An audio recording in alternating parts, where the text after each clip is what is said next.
Hello and welcome to this episode of Let's Talk About. And today we're talking about social media. And we've got Belinda Barber on with us. Belinda, thank you for joining us. Hi, thanks for having me. As you will probably hear by our accents, we're both from the same neck of the wood. Belinda, you are obviously a social media expert, and I want to ask you a few questions. Social media is obviously huge, and there's a massive marketing opportunity. But there are so many businesses that are, as of yet, not using social media. Why do you think they're reluctant to get on board? I think there's a few different reasons, and maybe some have multiple reasons, but largely I think social media sometimes confuses small businesses particularly. Sometimes they're afraid because they don't feel like they fully understand it. Maybe they don't want to commit the time to it because they realize it takes a lot of time. I think there's some that think it's maybe a fad. As is natural nowadays, a lot of people expect immediate results, and social media is a long game. And I think some people don't fully understand the benefits.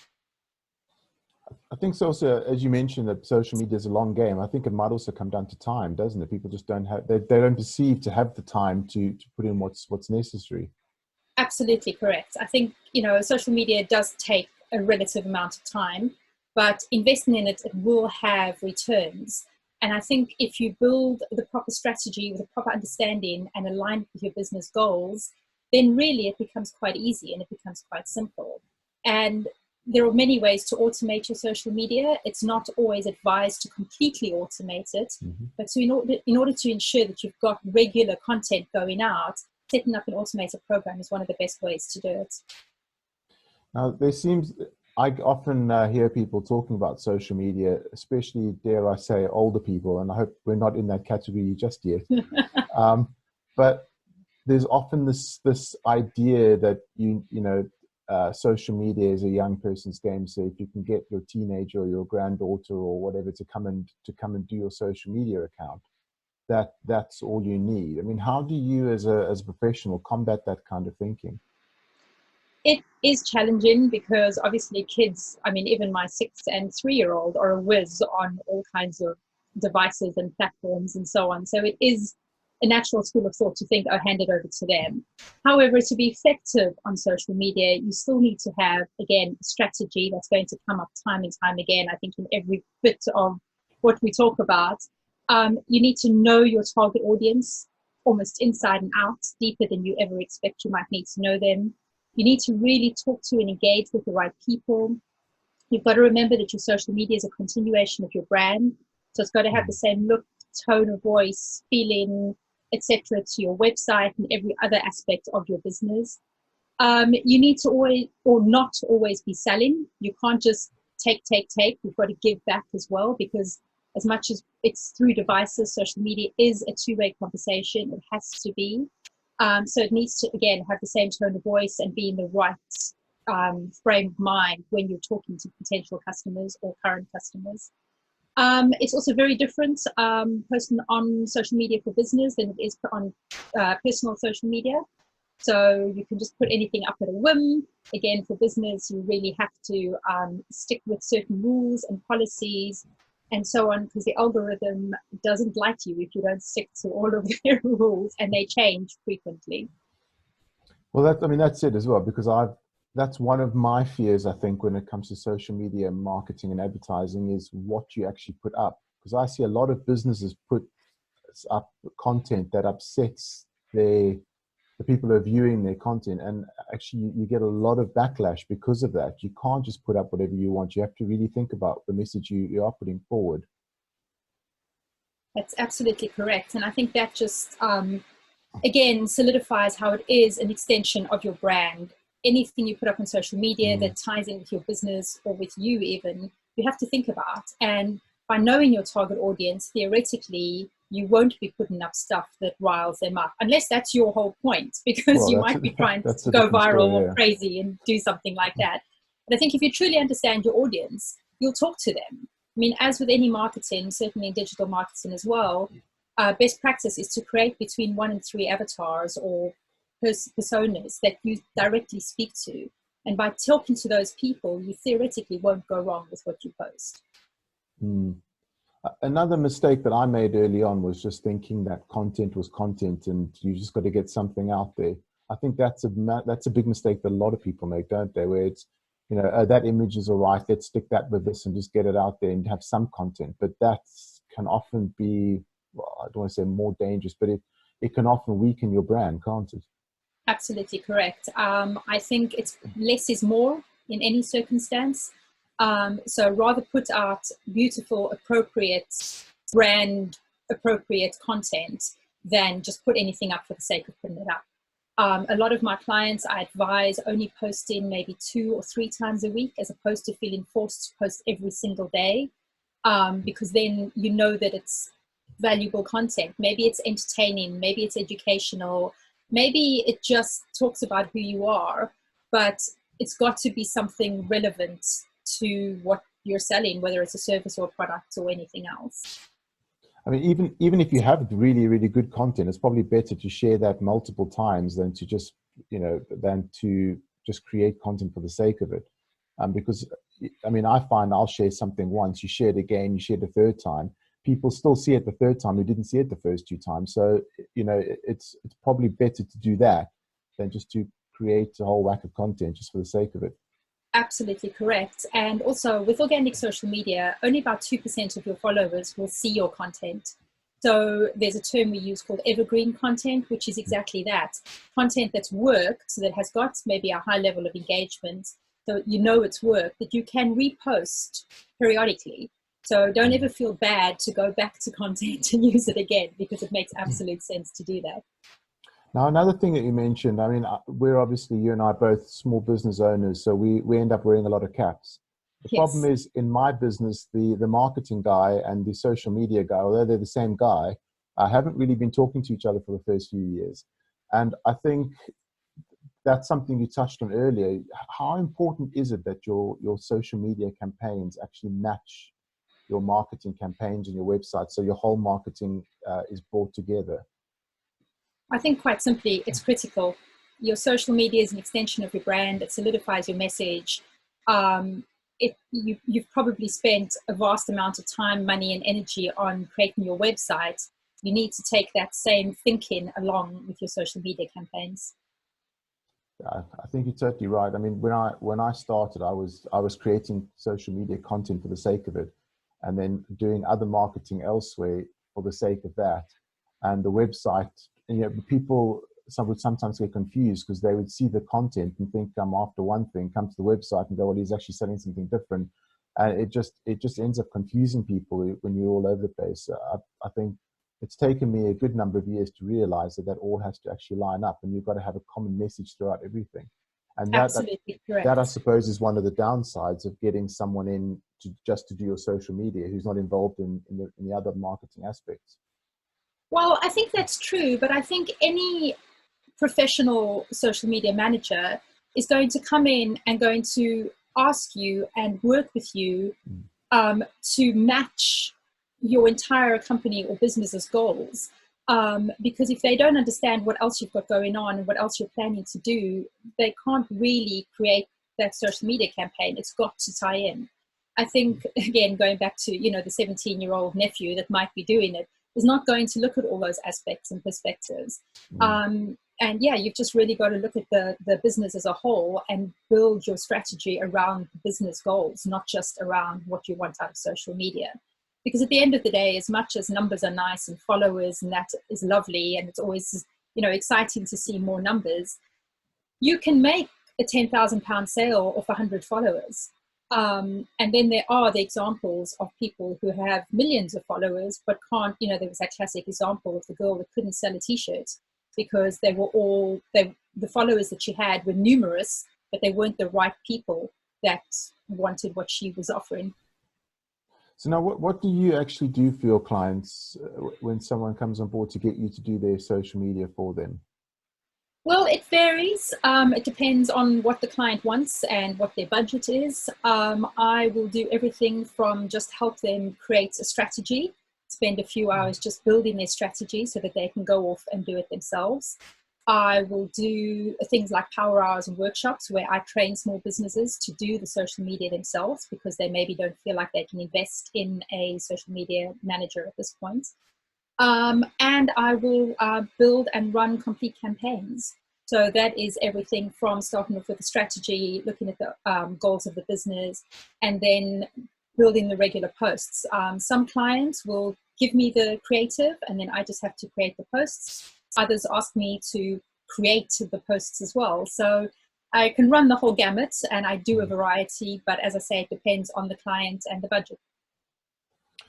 I mean, I was just thinking from a logical point of view, if someone's creating their own social media content, that,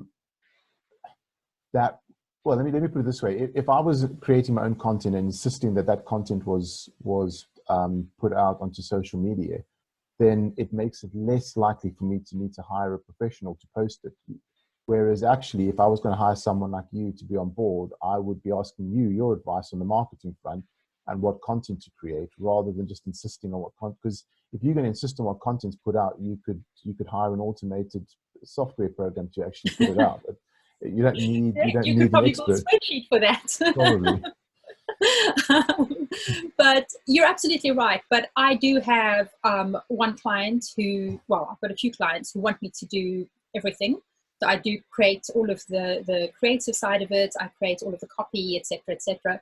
But then I do have one client who, he's very good at the creative side. He loves doing the artistic side of it. So he sends all of those to me. And then I just put the posts together with the copy and make sure it's in the right time, in the right place, and so on. So as I say, it varies from person to person.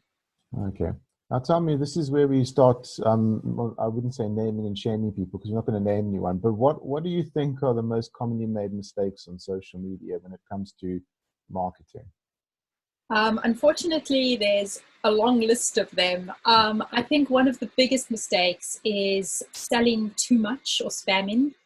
There's the analogy that, you know, if you walk into a bar, you're not going to immediately ask someone to jump into bed with you. You're going to maybe buy them a drink first. And that's the sort of thing you want to do with social media, is you want to engage people. You want to warm them up. You want to create interest. So I think selling too much and spamming is definitely one of the biggest problems. Inconsistency with the brand, as we've discussed before, is a huge problem. Not interacting with people who are engaging on your posts. You often see it where people, maybe there's a complaint and then they don't respond to it immediately, or they take really long to respond to it. That's really, really bad, because that's a key area where you've got so much potential to turn things around. Incorrect or bad use of hashtags. For those on Twitter, you will know when it's hashtag chaos. And not many people know that there's actually a list, particularly on Instagram, of banned hashtags. This year, Valentine's Day was one of the banned hashtags, for example. So it could be something as simple as, you know, a very normal word, but it's actually a banned hashtag. And if you use that banned hashtag, your posts will be hidden, or your account might actually be suspended for a while. Also, one of the other big mistakes is not knowing your target audience. Again, it's critical to know who you're talking to in order to say what you want to say. There have been incidents of businesses just being downright rude because they forget how broad social media actually reaches when you don't want it to sometimes. Then other classic mistakes are too much posting or too little posting. As you said earlier, sometimes people just post for posting's sake, and that's not good either. And not committing to it for the long term. Thinking you can pull off a social media campaign in 3 or 4 weeks and then wondering what went wrong and why it didn't work. So it is a bit of a hurry up and wait game. I know all about that. Now, tell me, I know one of the things you specialize in is Facebook ads, and I was going to ask you about the difference between organic marketing and actually paid marketing. Now, I know that would vary from platform to platform, but I think Facebook is arguably the one which would have the biggest difference, in my opinion. Is there a massive difference between paid advertising on Facebook and organic posts through your company page, etc.? Yes, there absolutely is. I mean, LinkedIn is also a very good example, because business pages at the minute don't have much traction on LinkedIn. So using your personal profile is quite key, but Facebook is, one of the key areas that everyone looks at with advertising. As I said earlier, organic posts only reach 2% of your followers.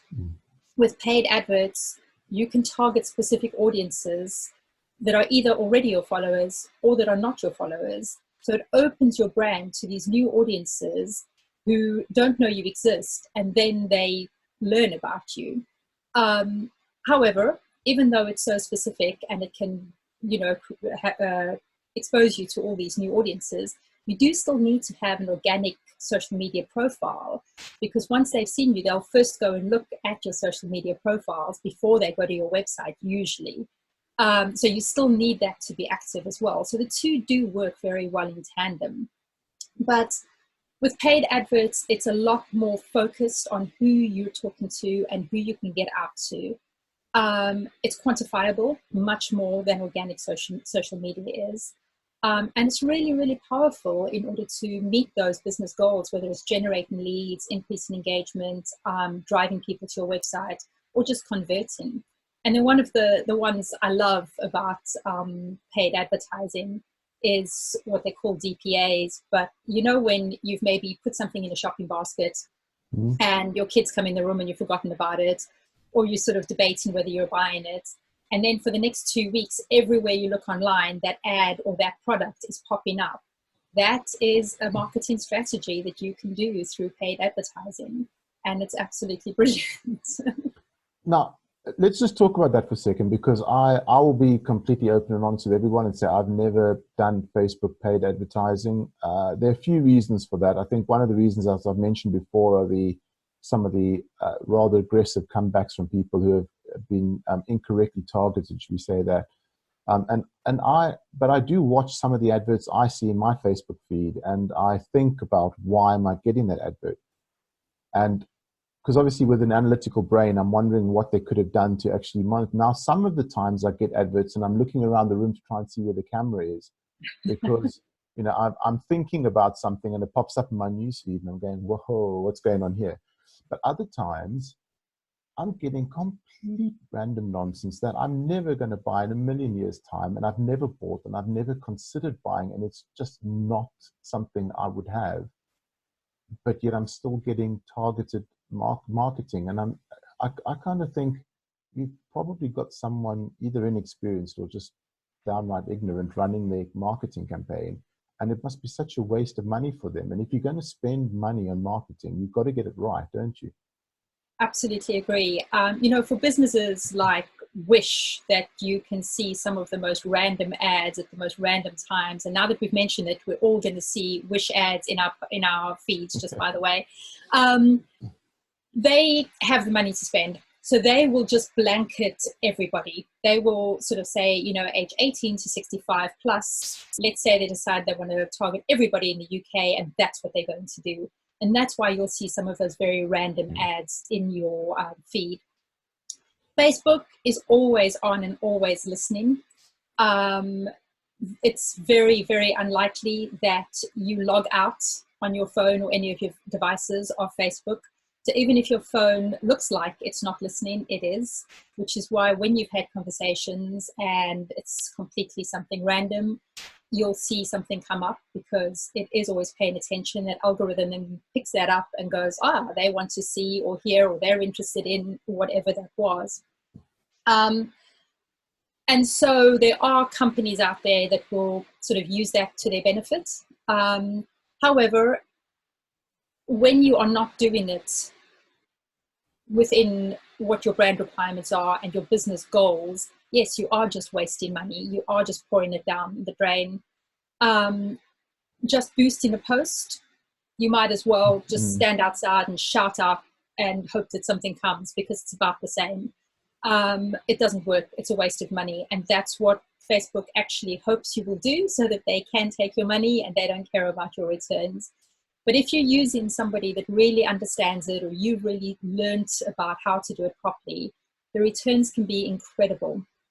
I've got a little example that I've just written down here that is through a bit of, was it myself, but it was through an actual project that they did to test. So organic content, although you think it's free, it's not. It takes time, energy, and usually some money to create that piece of content that you're putting out. So let's say it's a fixed cost of £1,000.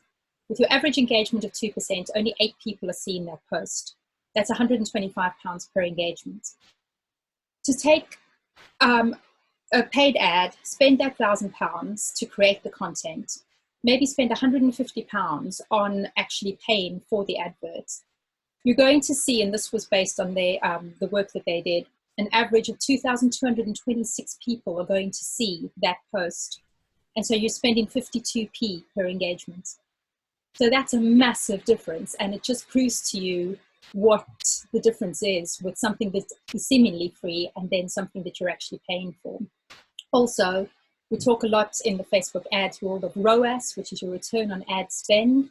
So when you look at that as a whole, everything you've invested from content creation to paying for the ad and potentially paying for someone to run that ad for you, an average overall, you will still get 40% return on that ad spend.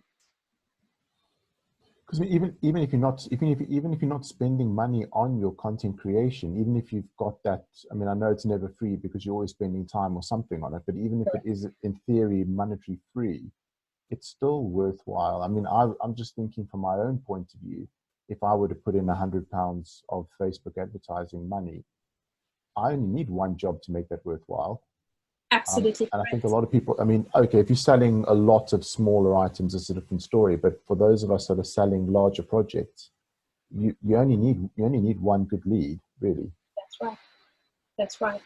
And that's exactly why it is so powerful, because I've been doing some test ads for a couple of people the last few days, and based on the parameters that they want for their target audience, just in the UK, we've got about 22 million people in the pool, which sounds exorbitant. But once you funnel them down, and for one person to actually make the purchase, it takes a little bit of time. It's going to take a little bit of them seeing your product, learning about your product. It's usually about 7 touch points that will turn somebody to a purchaser. But if you can drive them down those funnels correctly and accurately, then you're right. It usually does just take 1 or 2 people. And if out of those 22 million, for example, 1% actually land on your website and ultimately maybe make a purchase, that's an enormous return on your ad spend. And this is someone that's looking at spending basically £5 a day. Because again, I mean, I've often seen those posts where I'll post an organic post and it'll say, you know, do you want to boost this post? And I just laugh at it because, as you know, it says you can get this out to, you know, 12,000 people, and I'm saying yes, but which 12,000 people? Correct. I don't want 12,000 people. I don't want them looking at my website. I don't want them calling me, because if they all call tomorrow, I'm going to be in a bit of trouble. I only want 5 people to give me a call, but I want the right 5 people to give me a call. And I think that's where marketing becomes so important, but specifically when it comes to paid ad, because just throwing money at adverts is not going to help. That's right. Throwing money at the right adverts to the right people, that's where the trick comes in. Absolutely correct. And the beauty of Facebook, Instagram, and LinkedIn advertising is you can run multiple ads at the same time without actually costing you any more money.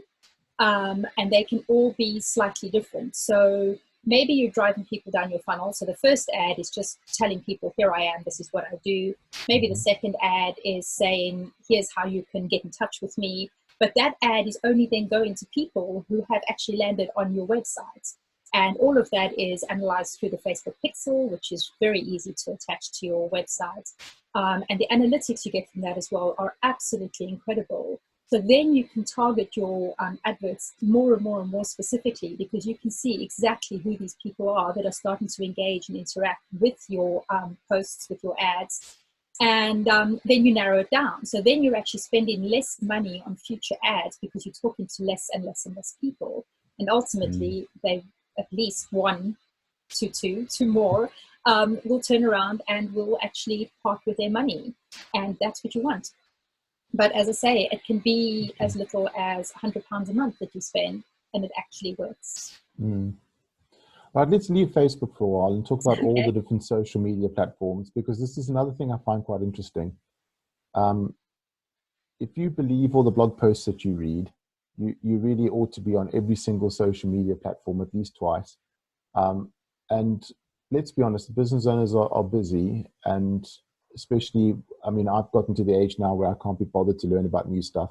So I'm not really phased about what TikTok is and all this other nonsense. You've kind of got the ones in your head that you want to use, but how do you know as a business owner which social media platforms you should be on, assuming that you shouldn't be on them all? Well, I don't think you should be on them all. I think it's very, very rare that all of them are right for everybody. Um, and again, the biggest driver of which platforms to be on is knowing who your target audience is. Who are your customers? If you are selling something that's perfect for those under 25s, yes, then you should be on TikTok. You should be looking at Snapchat, all of those to do your paid and organic advertising. But if you've got the more sort of 25 to 55 crowd, then you're probably on Facebook, Instagram, Twitter. It also just depends on what you're trying to do, again, what your goals are with social media. So Twitter, for example, is very much a live, right now, in the moment conversation. So it can be quite time consuming. You need to be very much on the pulse and in the moment. Setting up automated Twitter doesn't really work that well because it's not natural. It's not sort of a natural flow of conversation. Um, Also, looking at demographics of your audience are key. Pinterest and Instagram are mostly women on those platforms. It's just really understanding who you're talking to in order to figure out which platforms. LinkedIn is very broad. Obviously, it's more your professional types. It's a bit more B2B. But LinkedIn currently is probably what Facebook was about 10 years ago. So it's changing how it's being used and utilized. It's not just a place for CVs anymore. And I know you know that quite well because you're quite active on LinkedIn. But it is a place to engage and talk, but you're talking to a slightly different demographic than you are if you're talking to people on Facebook, for example. So again, choosing which platforms comes down to who is it you're talking to, who are you trying to sell to, and who is your ideal audience, who is your ideal target market. And also, I'd like to add to that, if I might. You can tell me if I'm wrong, but I often tell people go on the social media platform that you're going to use. Because just as an example, I mean, I do a lot of marketing on LinkedIn, as you know, and I'm very much B2B, but I love going on LinkedIn. I love reading the posts. I like to comment. I like to interact with people, and I'm quite happy to spend an evening or sometime the weekend where actually on LinkedIn commenting on posts, chatting to people. I hate Twitter. I hate it with a passion. I do still post some posts on there because I feel that I've got some kind of I meet a lot of people who say, "Oh yes, we've seen you on Twitter," kind of thing. So I know it's working for something, but I don't like using it. So because I don't use it, I don't get a lot out of it. And I think it's important, as you say, you can't just dump marketing and leave. So it's got to be A, where your target market is, but also B, where you plan to be. And you can't be everywhere. So you've got to pick where you go.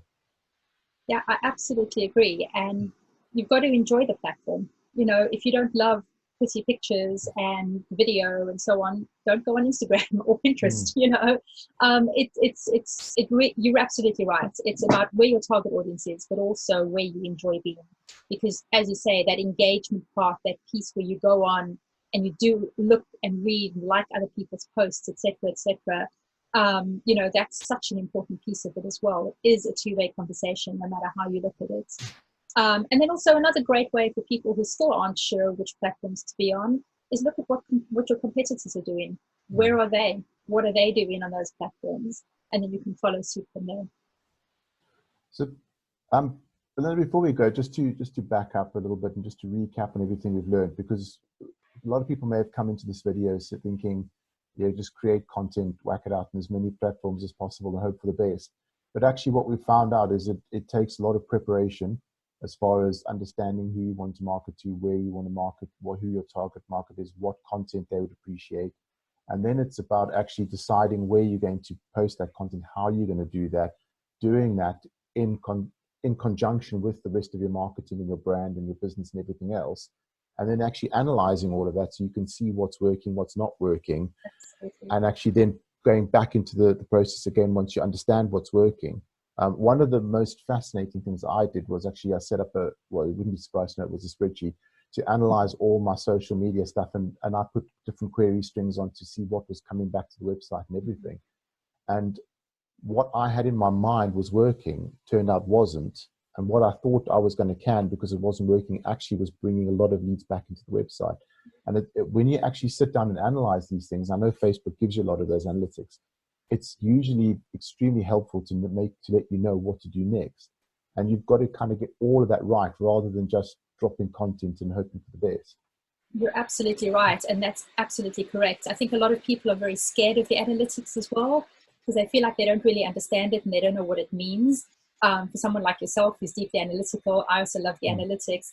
It's exciting. It's fascinating. And as you say, the things that you can learn by it, I'm sure your spreadsheet's wonderful. I should actually look into that because it could be quite useful. But the things that come out of it will surprise you more often than not.